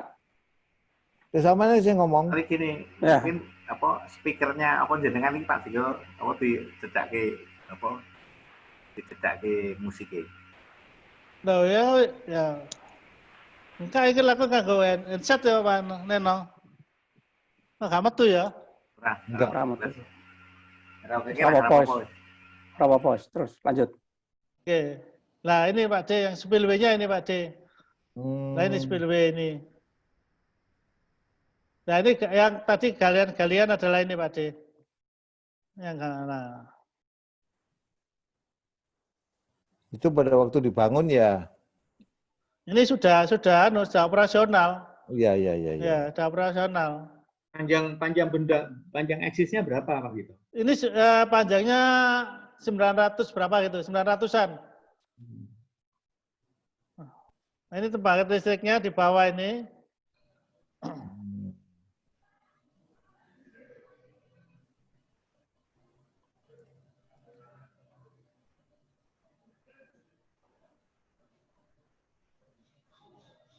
Nah, ini luasnya 600, tampungannya 600 sampai 700 juta meter kubik tampungannya. Gede juga ya. Pembangkit listriknya berapa? 2 kali 20 cuma kecil lah. 2 kali 20. Intake-nya intake miring atau intake vertikal Pak gitu? Ya? Intake-nya incline atau vertikal? Incline intake ya? Iya. Oh, jadi pakai spindle. Pintunya pakai spindle. Iya. Oke, terima kasih. Spindle iki apa? Spindle kayak stang bor lho, Pak. Tinggo nyurung pintu mendorong. Oh, pintune. Pintune nggo buka nutupe kuwi kaya ono stang bor, spindle jenenge. Kadang-kadang pakai seling bisa, pakai spindle bisa. Kalau terlalu dalam ya pakai spindle. Iya. Dan tekanannya kan dur kan? Heeh. Tekanannya dhuwur dorong pintu ben iso nutup. Betul. Aku delok banyu ngono kuwi pengen mancing. Ora mancing birahi lho, ini mancing beneran lho. Percaya. Terus pengen ngingu iwak ngono. Nyemplung di koi ning ngono. Oh, iya. Dia mati kok ini. Enggak. Kan kembali ke alam Mas gitu. Oh, itu asal air mengalir aja enggak masalah. Kan matpul gitu. Yang sawah malahan. Gede juga ya. Ini Mas Gito berapa tahun di Lampung dulu Mas Gito? 11 tahun. Mulai perencanaan, konstruksi, review sampai konstruksi sampai yang ke bawah. Untuk struktur bangunan ke bawahnya sampai muara. Rencana sampai muara. Sama jadi Pak Lurah kono no karo Pak Eko. Nah, Pak Eko di Besai. Dia Lampung Utara. Besai Pak Eko di Besai. Pak itu bareng gitu. Ya bagus kan, lu udah di lurah kabeh. Tapi gak ada tinggalan loh. Ya, ojo banter-banter. Nambah amarahku.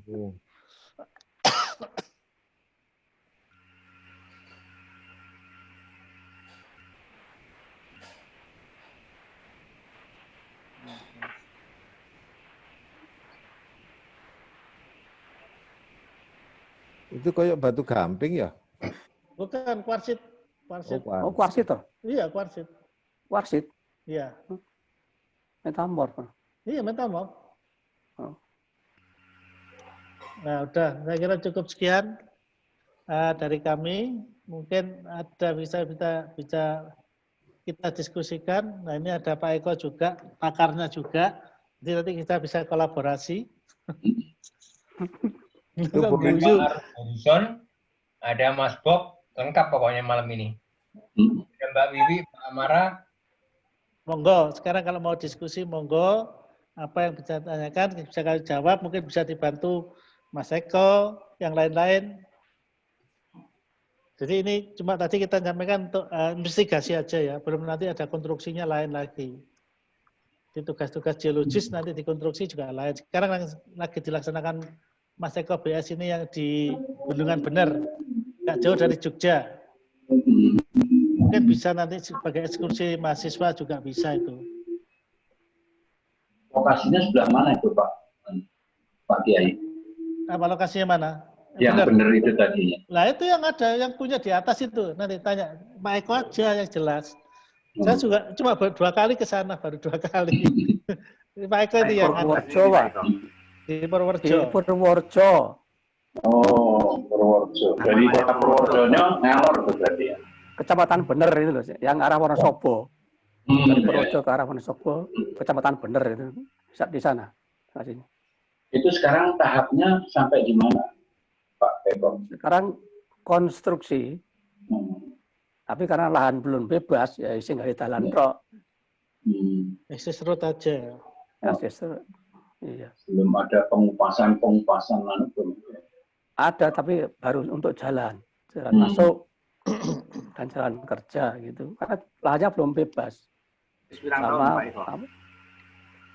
rencana 5 tahun itu. Nah, kayak lancar, tapi kelihatannya mundur. Mundur.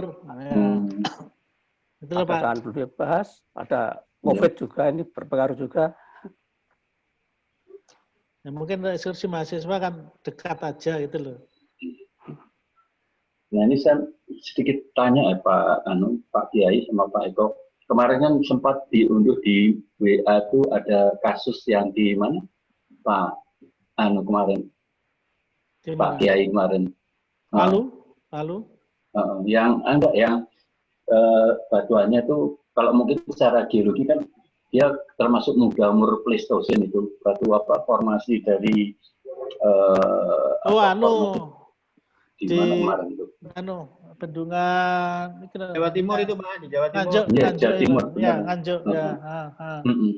Nganjuk ya. Itu kan mungkin kalau dari kacamata geologi kan batuannya relatif muda, itu umurnya Pleistosen gitu. Ya. Dan bisa diketahui juga bahwa dia litifikasinya juga belum terlalu sempurna, jadi masih semi consolidated dari segi itu. Nah, untuk penetapan seperti tadi Pak Kiai di awal tadi untuk menetapkan ini masuk kategori dianggap lapuk atau kategori soil dan sebagainya, terus gimana itu? Kedengwarak itu, Kedengwarak Nganjuk. Ya. Nah, jadi gini. Formasi Kabuh gitu. Iya, formasi Kabuh. Jadi gini Pak, jadi dulu kita itu pernah desain di atasnya, di atas dari itu. Jadi kan dulu kita lihat itu bahwa itu bagus dan memang kondisinya akan lain dengan yang kemarin. Ya. Karena di situ yang di atas dulu waktu saya masih terakhir itu tahun 2000 berapa ya saya ke sana itu 2000 di atas 2005 lah itu kita di atas desain dari kita. Nah, terus kemarin karena ada makanya itu ada proyek politis ya. Proyek politis ya. Jadi itu akhirnya dipindah ke bawah. Oleh bupatinya tetap kita sebenarnya di atas itu sudah dengan yang memberi kerja waktu itu adalah BWS Brantas, kita sudah beritahu bahwa ini kemungkinan ini sudah gitu. Nah, terus akhirnya karena politis bupati ingin punya bendungan. Ya, jadi kita sampaikan aja karena kadang proyeknya juga politis. Akhirnya dipindah di bawah oleh konsultan lain, nggak akan saya sebutkan konsultan lain yang akan mendesain itu. Nah, setelah itu didesain dan biasanya ya ini suatu yang kadang-kadang geologis itu juga kurang jeli dalam arti kadang-kadang karena dia bilang aman aja, jadi ya itulah. Tapi setelah sekarang kita jalan konstruksi dulu waktu awal itu kita akan pakai grouting untuk foundation treatment. Tapi karena betul apa yang dikatakan Pak Lurah tadi kan memang konsolidasinya belum bagus. Dan itu pasir, batu pasir. Dan ada yang loose. Nah, kalau grouting itu nggak bisa. Jadi gagal. Terus kemarin kita coba dengan second pile. Nah, second pile itu tadi kita bor dengan diameter 80, terus kita cor di situ dengan tulangan. Nah, nanti antara cor 1 dengan cor 2 itu seperti gelang. Jadi nanti yang sudah dicor tadi nanti diborongi lagi, tapi semacam gelang rantai, seperti rantai. Jadi saling overlap sedikit itu loh. Nah, ini yang digunakan sekarang di sana untuk untuk mengatasi rembesan di bendungan. Nah, sedang di daerah genangan ternyata betul juga kondisinya semacam itu, banyak yang lapuk, terus kedua unconsolidatednya kurang bagus juga. Jadi kemarin kami ke sana itu dalam rangka untuk memetakan itu dan ingin tahu vulnerability-nya. Nah, nanti treatment-nya bagaimana? Apa perlu di blanket dengan soil atau dengan geomembran atau apa? Nah, ini yang kita belum tentukan. Jadi kita sekarang lagi nyari data vulnerability dan mana daerah yang sudah ada blanket alamnya atau dari mana yang masih langsung expose daripada batuannya itu. Itu, Pak. Di mana itu, Pak Gito? Di Kedung Warak, Nganjuk ke utara, jurusan ke Kedung Warak. Kedung Warak. Bukan Semanto ya? Kedung Warak ya? Semanto ya? Sekarang lagi konstruksi kan Semanto ya? Sorry. Semanto. Nganjuk toh? Nganjuk ya, Nganjuk utara, Semanto. Sekarang yang konstruksi kan lagi Semanto itu. Ya, itu yang pakai second pile sekarang. Yang panjangnya 3 kilo, bendungannya itu 3 kilo, ya 3 kilo. Nah, tingginya cuma 34. 30 meteran. Iya, 34 pakai apa? meter. Second pile. Second pile. Bukan diafragma wall. Enggak berhasil juga. Enggak berhasil, masih bocor. Masih bocor, diafragma wall masih bocor. Sudah dicoba, masih bocor. Pernah nyoba, diafragma wall masih bocor. Sudah, masih bocor. Terus sekarang pakai second pile itu pakai tulangan itu. Iya, pakai tulang. Pakai tulangan. Iya, pakai tulangan. Oh, pakai tulangan. Iya. Terus yang dicorkan itu semen bentonit atau semen tok? Ya, semen konkret. Jadi konkret. Berarti kayak konkret itu, kayak pile itu. Iya, pile tapi nanti kan seperti rantai tuh, ada overlapnya. Oh, gitu. Iya, simbol olahraga itu. Bukan semen bentonit ya? Enggak, bukan ya. Oke. Konkret. Ya. Dan itu yang berhasil. Gitu. Okay. Itu saya mundur sedikit mau nanya, ini yang tadi tentang lab, tes lab itu biasanya labnya lab lapangan atau lab yang ditentukan, misalnya labnya perguruan tinggi atau labnya pemerintah atau mana-mana tes yang dilaksanakan sendiri atau yang harus dengan lab yang lain? Ya, kalau labnya biasanya kita di lab sendiri. Kita punya lab. Gitu. Lapangan. Jadi dari lapangan kita bawa ke lab kita. Kita punya lab. Berarti itu sudah ada ketentuan standarnya yang dipakai? Sudah. Dan sekarang kita dalam proses ISO 17025. Jadi kita lagi proses ke ISO 17025.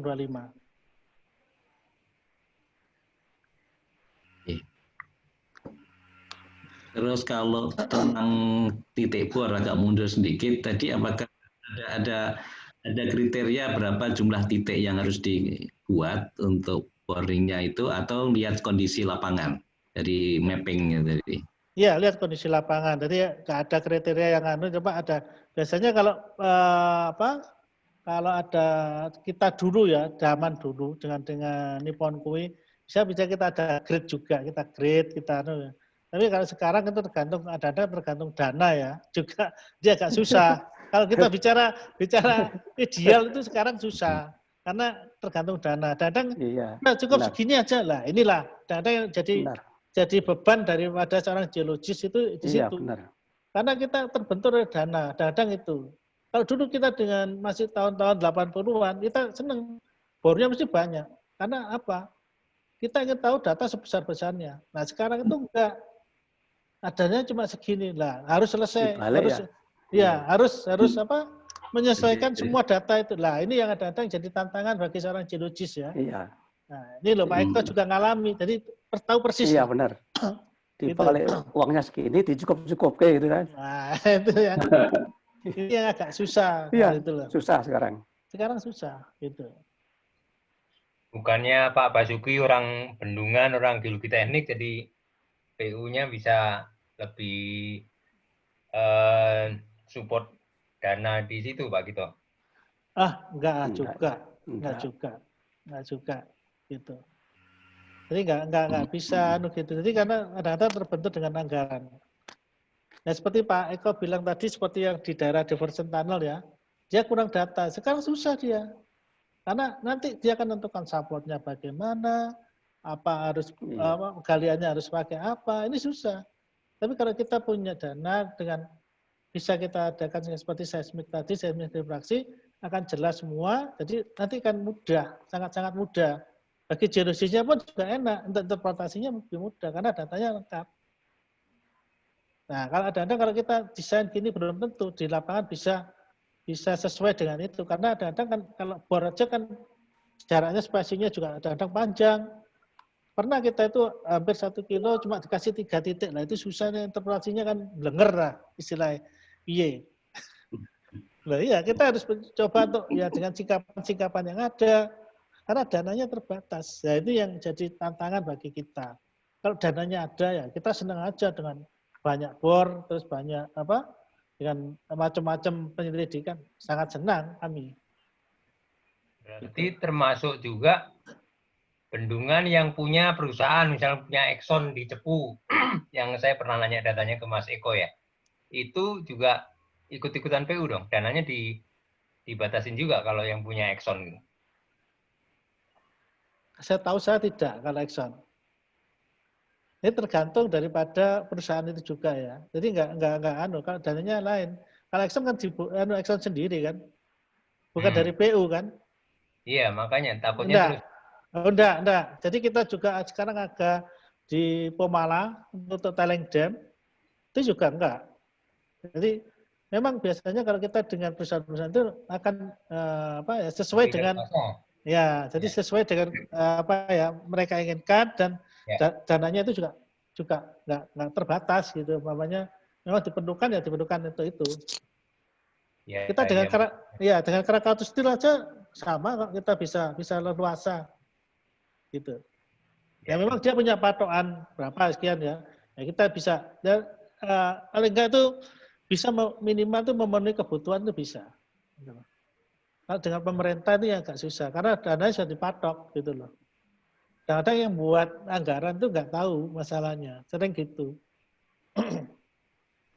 Pak Gito, bendungan ini kan termasuk bangunan yang artinya mempunyai faktor impact yang luar biasa, ya toh? Betul. Jadi itu harus memenuhi standar kualitas yang artinya minimal pun juga harus di atas impact faktor yang aman gitu kan. Iya. Jadi nggak bisa. Jadi memang ada cut off yang kalau di bawah itu tidak bisa dilakukan. Jadi misalnya tadi pertanyaan Pak Arus tadi misalnya bor tadi gitu. Bor itu memang variasinya jumlahnya itu tergantung dari kebutuhan. Tapi tetap kebutuhan itu kan ada kebutuhan yang tidak bisa di bawah standar gitu loh Pak gitu. Artinya itu punya semacam punya semacam standar bahwa meskipun cuma beberapa, tetapi dia harus bisa mengetahui apa. Nah itu apanya itu apa Pak gitu?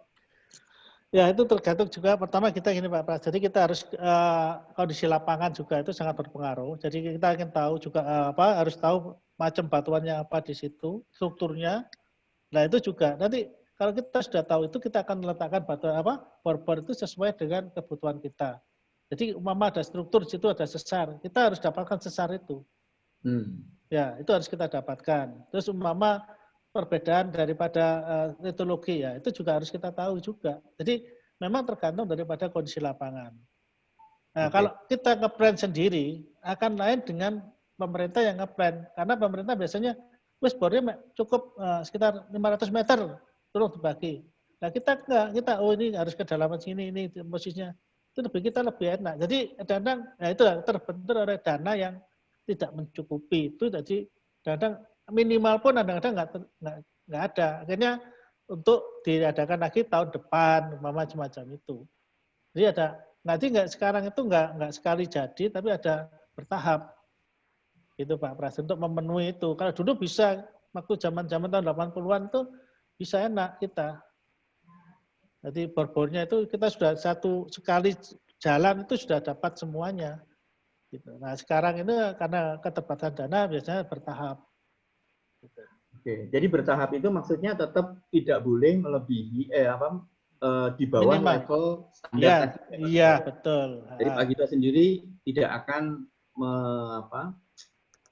melintas batas yang di bawah standar itu ya. Jadi betul. Jadi kita nanti akan bertahan di situ gitu loh. Ya, jadi kita nanti di orang duit ya rasa bangun dam gitu kan. Ya, jadi kita nanti istilahnya gini, kita akan di laporan kita akan disarankan ada di situ apa harus apa ini tambahan ini disarankan Pak. Jadi di situ kita datanya ada di situ. Nah, kalau itu mereka nggak laksanakan sudah lain lagi. Ya, karena saya kira perlu ya sikap-sikap seperti itu karena itu tadi kembali ke impact faktornya itu luar biasa. Betul. Kalau dibuat dam itu. Jadi kalau kita selalu nyang-nyangan di standar dan kualitas atau apapun itu, saya kira nggak bisa itu menurut saya. Jadi memang harus ada batas-batas yang tidak boleh kita lewati atau kita tawar. Ya. Betul Pak Pras. Jadi itu jadi kita nanti di laporan akhir kita ada saran-saran yang ini yang harus dikerjakan tambahan-tambahan ini. Ya, itu pernah nggak ada kasus-kasus tertentu yang Pak Gito itu pada situasi seperti itu dan kemudian Pak Gito mengambil keputusan atau langkah seperti apa? Ya, kita pernah juga waktu itu di daerah Nongkojajar itu kan rencana akan dibuat bendungan. Ya, dengan data yang terbatas, kita pertama sudah ada data dari konsultan yang awal. Ternyata setelah kita datang, kita dikasihkan kita untuk desainnya, akhirnya kita kembalikan bahwa ini nggak layak, saya bilang. Nggak layak, saya bilang nggak layak, karena data yang dulu nggak bisa dipakai, dan yang sekarang kondisinya akan lain, beda. Kalau tetap dipaksakan, risikonya lebih besar, dan biayanya akan mahal. Nah, kebetulan sebagai project Pinpro-nya di sana bisa mendalami, akhirnya dibatalkan. Okay. Itu pernah. Jadi kita tetap bertahan. Kalau saya pribadi harus bertahan. Karena apapun sekarang itu kalau sebagai engineer, itu kalau ada apa-apa, itu sekarang 10 tahun penjara kita. Jadi ada sanksinya. Nah ini yang berat bagi kami. Jadi apa adanya sekarang itu, kalau dulu 5 tahun, tapi sekarang jadi 10 tahun. Kalau ada kegagalan suatu bendungan, nah itu kita juga terjerat di sana. Gitu loh. Mungkin Pak Eko bisa nambahin Pak Eko? Iya Pak, gitu. Bu Wiwi itu biasanya Pak Kose, ya karo ngantuk bareng Pak. Si kesel. Bu Wiwi ini loh. Pijet ta Mas? Tambahin Pak Gito. Pijet ta Mas?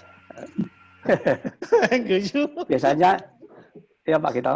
Nggih, monggo Pak. Biasanya pada waktu konstruksi itu ada investigasi geologi tambahan. Betul. Nah, itu biayanya dititipkan di biaya konstruksi itu. Betul. Begitu biasanya.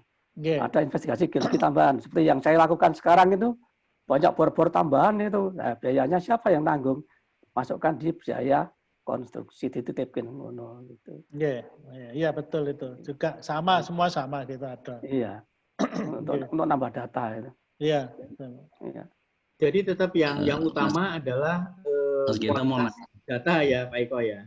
Artinya dalam konteks supaya kita bisa menjaga tadi ya, memperkecil risiko tadi ya Pak Eko. Iya benar. Betul. Begitu Pak. Tujuannya itu Pak. Ya. Mas gitu. Mau tanya, ini tadi saya waktu lihat di Geology Investigation, ini saya belum lihat apakah sudah memanfaatkan teknologi drone, bisa dibantu untuk misalnya memantau morfologi dari atas di awal-awal. Itu apakah pernah dipakai atau belum pernah dipakai atau pertimbangannya apa, pakai dan tidaknya? Sekarang baru dipakai itu. Sekarang ya, belum lama itu pakai drone itu. Belum lama, jadi kita sudah pakai, terutama di D1 itu sudah pakai, tapi ya belum lama, baru 1-2 tahun inilah itu. Ya. Yang outputnya apa nih? Output yang dari drone. Itu cuma pemetaan aja seanunya. Jadi pemetaan topografinya kayak itu saja. Tapi kalau untuk untuk yang subsurface belum, nggak ada itu, belum ada itu. Teknologinya belum ada itu. Oke, matur nuwun. Nggih, sami-sami. Monggo Pak D. Ora iku mau nek sing biyen Sodrun jenenge itu. Ini Pak Arus ya? Iya Pak Arus. Itu mulai drone tuh ya. Itu 2 minggu yang lalu itu saya pakai drone Pak Arus. Nah, itu kan bendungan bener tuh panjangnya kan benangnya 5 kilo tuh nih. Iya. Ada permintaan dari kepala balai suruh telusuri sepanjang sungai ya. Apa remek nggak akan melaku tuh. Saya pakai drone. Tak drone sepanjang 5 kilo itu 3 hari selesai. Saya bisa tahu sepanjang sungai itu batuannya apa wae teman sungai. Saya kan diminta survei potensi endapan sungai itu masih pakai untuk timbunan. Material ya. Lah kan melaku untuk 5 kilo ya boyoke tugel. Pakai drone. Tuwa. Saya pakai drone. Lagi ini ngaku tuwa. Saya pakai drone. 3 hari selesai dan bisa menjelaskan bahwa potensi materialnya tidak begitu banyak. Jelas kok pakai drone itu. Ya, itu Pak Arus. Ini tampilannya Pak Eko itu paling enom gitu gini. Wah, menyambut yang kiri teknik malah nom kabeh. Ini ibu-ibunya mana ini? Ibu-ibunya mana kok gak ada yang aneh? Bu Amara itu loh, karena ini bekal untuk mahasiswa juga bagaimana menghadapi hal yang terkait dengan masalah rencana pembuatan bendungan mestinya. Bu Amara itu kan juga. Monggo Bu Amara. Aduh kita iki. Apa? Yo mau aduh isian aku, tetapi paling tidak dasar-dasar di dalam keilmuan tuh ya ada ya no kekar itu Pak Pras ahlinya, terus ada isiannya apa. Nah itu tadi yang saya tanyakan nek sing dhuwur hampir ke kuarter apa Mas Pleistocene ya itu kan litifikasinya nggih kurang lagu engko nek mlaku kepiye kuwi mlaku apa maksudnya batuan iya yang di batuan di situnya kuwi di dindingnya apa neng dasarnya itu yang menurut saya yang di Jawa Timur tadi itu oh ya dinding ya dasarnya sama nah, itu terus ya itu carane wong awam kan ringkih itu ya. Ya, jadi kalau secara bearing capacity-nya itu bisa. Cuma secara penability-nya itu yang masih ya penability-nya aja. Kalau bearing capacity nggak ada masalah. Begitu. Ya, jadi kekuatannya itu nggak ada masalah. Cuma sekarang itu kita takutkan ada penability-nya. Kalau itu bisa lolos air, bendungan itu nggak akan penuh-penuh gitu loh. Jadi nggak ada gunanya jadi monumen gitu. Nah, ya gitu. Iya terus ngentek-entek terus lagi ngebor dibatasi itu akhirnya kelintir minggu. Kelintir ya orang tahu. secara apa bearing capacity itu nggak masalah. Orang masalah, apalagi bendungan tipe urukan ya Pak Gito. Iya tipe urukan nggak masalah. Nggak masalah untuk pondasi yang jelek nggak masalah asal pondasinya bisa diperbaiki. Ya itu. Gitu. Ya. Jadi perbaikan fondasi macam-macam, juga ada growting, ada second pile tadi, ada apa namanya, ring road mau, diafragma wall. Ya, diafragma wall, nah itu macam-macam perbaikan fondasinya itu. Jadi kita tergantung kondisi lapangannya gimana, nanti kita bisa biasanya kalau semacam diafragma wall sama itu biasanya daerah-daerah hiperdeposit atau banyak pasir endapan sungai itu yang sungai yang dalam-dalam itu ya itu pakai diafragma wall. Itu Sumanto itu di growting nggak bisa atau Pak gitu? Nggak bisa, gagal.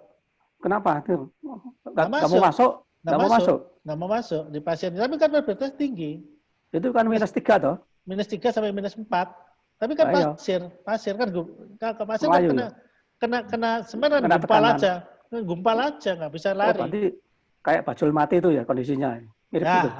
Hampir sama. Oh. Ini cuma gumpal aja, nggak bisa lari. Biasanya nggak bisa menyebar gitu. Nggak bisa. Oh. Ini jeneng bajul mati ini tidak boyo muter barang ono iki. Oh, Banyuwangi. Oh gitu ya. Iya. Makanya dia pakai second pile sekarang. Oh. Second pile. Iya, second. Pakai tulangan tuh. Iya. Tadi kaku itu toh? Iya, kaku. Berarti kaku. Ya. Foto tuh kuwi. Oh, itu kan. Foto. Ditinggal turu harus kuwi. Wis mau tak perhatikan. Iya. Itu menarik sekali sebenarnya Pak Eko Budi Santoso ini perkembangan dari masalah investigasi di Bendungan karena pernah dulu tahun berapa 94 itu loh, saya masih ingat itu kalau mungkin sudah itu sampai menjadi berita nasional tentang waduk nipah di Madura sana itu. Oh Pak Kito itu. Waktu nipah itu yang sampai kemudian tidak jadi dilakukan karena sudah menimbulkan banyak korban itu dulu. Oh, kalau itu masalah sosial ya Pak Kito kira-kira. Sosial, ya, betul. Sosial. Tetapi kebetulan saya kira tidak sekedar sosial gitu Pak. Karena saya kemudian dengan almarhum Pak Kendarmono dan Pak Eko Teguh, Pak ET itu datang lihat ke lokasi itu, ternyata bendungan itu ada di formasi ngerayong yang sifatnya seperti kita ketahui bersama itu kan loose itu, lepas itu batu pasirnya, walaupun umurnya Miocene tengah Miocene atas, tapi dia ternyata sifatnya itu lepas. Nah itu yang kelihatannya juga secara teknis itu juga jadi masalah itu. Nah kalau saya cuma dengar tanya dari beberapa orang di situ, karena dulu nampaknya data-data geologi itu seringkali agak diabaikan gitu. Terutama kalau sudah bicara dengan dari jurusan teknik sipil gitu. Mereka menganggap itu nanti gampang di plotting dan sebagainya tadi seperti yang disampaikan oleh Pak Kiai tadi. Tapi yang jelas sekarang tidak jadi dibentuk tapi paling tidak 12 orang sudah meninggal di lokasi nipah itu. Karena konflik sosialnya itu. Jadi kelihatannya kan sekarang sudah mulai data geologi itu memang betul-betul salah satu data yang sangat dibutuhkan, diperhatikan. Dulu seringkali kan agak diabaikan. Ya betul, Bang. Jadi sekarang memang geologi lagi naik daun. Iya betul. Geologi lagi naik daun. Jadi tapi banyak alumni geologi yang nggak mau ke geologi teknik ya. Sebenarnya kalau sekarang itu ya saya bilang grade-nya juga sudah lumayan besar. Jadi juga dulu kita pernah ya 2 tahun yang lalu saya tuh cari geologi pelabuhan untuk pelabuhan. Tapi ya nggak dapat. Susah ya. Susah. Sekarang tuh bendungan yang ongoing itu 41 Pak Kito. Iya. 41 ongoing itu kekurangan tenaga geologi, susah nyari di mana-mana. Untuk growing, geologi sama untuk instrumentasi 3 itu susah sekali. Sama material. Iya, material susah juga. Dari geologi dan material sama growing. Iya. Susah Bu Amara, peluang. Ada 41 bendungan ongoing sekarang. Nggak ada tenaga ahlinya. Sekarang itu ya. Masuk ya. Bulango Gorontalo itu masuk 41 itu enggak? Bendung itu. Halo? Ya, halo? Gimana? Yang bendung Bolango, Talo masuk di 41 itu enggak? Bendung atau bendungan? Beda ini. Bendungan. Oh, bendungan. Enggak, saya kira. Enggak masuk. Kecil enggak, berarti ya. Enggak. Kecil itu. Yang besar.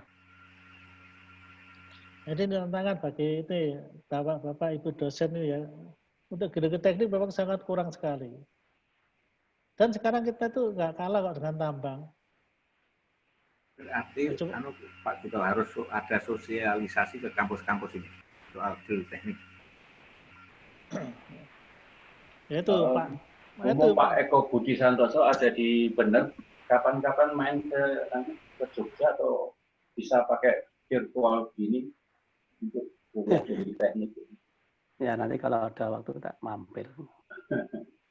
Betul itu sarannya tadi. ya itu ahli-ahlinya, senior-senior untuk ahli dam itu buat coba memberitahu teman-teman atau adik-adik yang teknik geologi supaya tertarik lah. Kalau sampai kekurangan kan sayang. Dan saya sebelumnya kan di Bendungan Logung Kudus ya. Itu ada adik-adik geologi dari Undip itu mlebu metu wae tak ajari telung sasi metu langsung ora betah mbah apa sebabnya ora ngerti aku. Gitu loh, pada enggak kerasan. Saya kan bimbing adik-adik dari Undip itu. Oke. 3 bulan diajari wis iso metu pindah tempat lain. Itu. Kenapa enggak tertarik kelihatannya. Ini benar besok dari Jogja UPN, April sama STDNAS ini mungkin bisa sinau ngan Sukaworo ke sana gitu ya. Ya monggo itu loh. Nanti jadi mumpung ya ada teman kita di sana nanti bisa menarik untuk banyak karena betul kita cari geologi untuk pelabuhan itu susahnya setengah mati, nggak dapat saya. Itu sampai mohon maaf ya, gaji 50 juta sebulan nggak dapat. Tuh. Satu lagi, tadi itu kan bendungan uruk ya Pak Gito ya, yang nanti Pak urukannya. Tipe urukannya kan. Iya. Ya, terus tadi yang saya tuh kapan tuh saya lihat di TV itu kok ada bendungan yang satu sisi yang curam itu loh. Concrete Dam. Concrete Dam.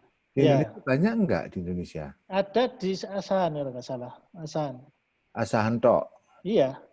Memang faktor kesulitannya lebih sulit banget ya. Kalau itu pondasinya ya. Biasanya kalau pondasi itu. Berarti kan bebannya berat banget. Jadi pondasinya yang kalau kita pakai urukan itu kan bisa selupnya agak landai. Jadi nggak gitu. Nah, kalau yang seperti yang Pak D sampaikan tadi itu pondasinya harus benar bagus gitu. Iya betul. Saya sudah pernah lihat itu bahwa dia itu memang ada hitungannya sendiri karena bentuknya itu kan melengkung ke dalam. Iya, betul. Melengkung ke dalam sehingga dia batuannya juga batuan yang solid beneran. Iya, betul. Kalau nggak akan bisa itu. Nah, di Indonesia hanya satu di Asahan, lainnya nggak ada. Belum. Oh gitu. Asahan aja yang bikin orang Jepang itu. Ya, gitu. Belum. Dulu rencana mau ada di Kalimantan tapi nggak jadi. Kalimantan Timur. Kalimantan Selatan, Kalimantan Selatan. Ini nggak jadi. Akhirnya sekarang ganti urukan. Biayanya lebih mahal, Pak. Ya? Biaya lebih mahal mungkin yang model Pak Sipur itu. Oh iya, sebenarnya sih enggak sih. Sebenarnya ya itu kan bisa dihitung kan anunya itu. Bisa dihitung biayanya nanti dibandingkan. Karena gini loh, kadang-kadang itu tergantung juga material sekitarnya. Kita nggak hanya tapi material sekitarnya mendukung enggak gitu. Kita buat bendungan seperti itu tapi nggak ketemu batu. Namanya batunya susah, agak dalam mana. Nah itu juga kan. Nah makanya kadang kita menggunakan material sekitar itu untuk desain bendungan supaya nanti nggak mahal, gitu loh. Jadi kayak bor arenya di dekat situ, terus ada pasir atau apa itu sekitar situ, terus batunya keluarnya dekat. Jadi ya ini kadang-kadang sekarang itu agak susah sekarang itu karena biasanya kalau daerah-daerah tertentu itu untuk mendapatkan bor area sebagai inti juga susah, harus jauh, hasilnya juga susah. Nah ini yang kadang-kadang jadi mahal kan di situ. Tapi kalau kita bisa memanfaatkan material sekitarnya juga nggak terlalu mahal sebenarnya.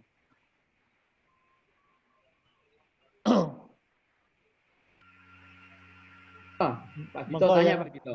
Oh nggih, monggo Pak. Pak Eko, nggak tahu. Saya itu kecil itu ada di Jatiluhur di Purwakarta itu. Ya.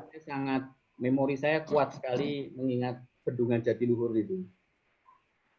Yang istimewa dari Jatiluhur itu adalah dia punya itu loh, di jarak kira-kira 1 kilometer dari bendungan itu ada apa? Ada bangunan lingkaran. Morning Glory. Itu turbin itu ya. Itu spillway itu. Spillway. Jadi kalau airnya tinggi bukan spillway Pak Eko. Masuk situ. Iya, Morning Glory istilahnya. Morning Glory namanya. Tipenya Morning Glory. Apa spillway itu? Spillway. Termasuk spillway ya? Ya, spillway. Karena kalau airnya melimpah, lalu airnya masuk ke situ. Iya. Masuk ke situ. Ya? Iya. Iya. Morning Glory itu Pak tipenya. Namanya gitu. Spillway tipe Morning Glory. Nah itu lingkaran itu. Iya, betul. Lalu di bawahnya itu ada itu kan, turbin itu. Ya. Sehingga di dasar damnya itu ada terowongan, kita bisa masuk ke situ di bawahnya. Ya. Ada PLTA di bawah. Tapi airnya bukan dari situ Pak Pras. Apanya? Airnya turbin bukan dari situ. Bukan dari situ, itu spillway itu. Itu hanya pembuangan air. Terus muter turbinnya? Ada sendiri untuk ngambilnya. Ada sendiri. Oh, ada sendiri. Oke. Ya. Ada intake-nya sendiri. Ada intake-nya sendiri. Itu ngambil. Kadang-kadang itu kalau airnya banyak itu dia seperti keluar kabut itu dari. Iya betul, karena tangan tingginya Pak. Itu kan gerocok itu. Derasnya itu loh Pak, tangan derasnya itu. Kita punya apa lagi selain Jatiluhur yang seperti itu Pak? Yang Morning Glory itu di mana lagi ya? Riam kanan lah. Riam kanan ya. Oh di Riam kanan. Oh. Riam kanan. Itu memang istimewa atau gimana membangun seperti itu? Atau kenapa tidak bendungan? Kebanyakan bendungan kita sekalian bangun kayak gitu. Biayanya terlalu tinggi ya, atau gimana? Itu sekarang udah jarang pakai. Itu kan dari Pak Pras. Jadi itu waktu itu kan nggak salah Perancis apa mana ya anunya? Ya Perancis. Ya. Ya, itu di Purwakarta waktu itu. Ya, jadi kalau nggak salah itu seperti gini Pak. Jadi saya itu datang, orang Perancis datang, saya mau bangun, ya saya biasanya pakai ini ya pakai ini. Nah, itu loh Pak. Biasanya gitu. Jadi mereka nggak mau ribet lagi pakai ini ya Pak. Ya situ aja gitu loh. Makanya jarang di Indonesia jarang gitu loh. Biasanya gitu. Mereka itu rata-rata nggak mau ribet. Jadi sudah bawa desain dari sana. Iya. Dan negaranya sudah bawa gitu. Ya. Juanda atau Sutami ya? Sutami, yang mana? Sutami ya? Sutami kayaknya. Sutami ya. Karangkates. Ya. Oh anunya menterinya. Ya. Ya. Oke, Pak Gito, nggih, matur nuwun. Siapa lagi? Monggo, wes kita diskusi apa ngomong-ngomong, Pak Liani. Nah, tadi gini Pak, mungkin disampaikan ya, kita sampaikan. Kita mungkin coba untuk buat YouTube TG78, nanti hasil-hasil semacam ini akan kita taruh di sana, nanti yang bisa ngambil gitu loh, bisa lihat. Yang nggak ikut bisa lihat, jadi nanti mungkin bisa untuk referensi atau apa, monggo ya, gitu. Bagus ide bagus. Coba nanti tak tanyakan ke teman itu, ya caranya tak bisa dowong ini gitu. Kita hampir 2 jam, itu kan bisa. Hampir 2 jam juga ini ya. Saya kira rekor itu tak paten ya. Iya, paten ngomong-ngomong.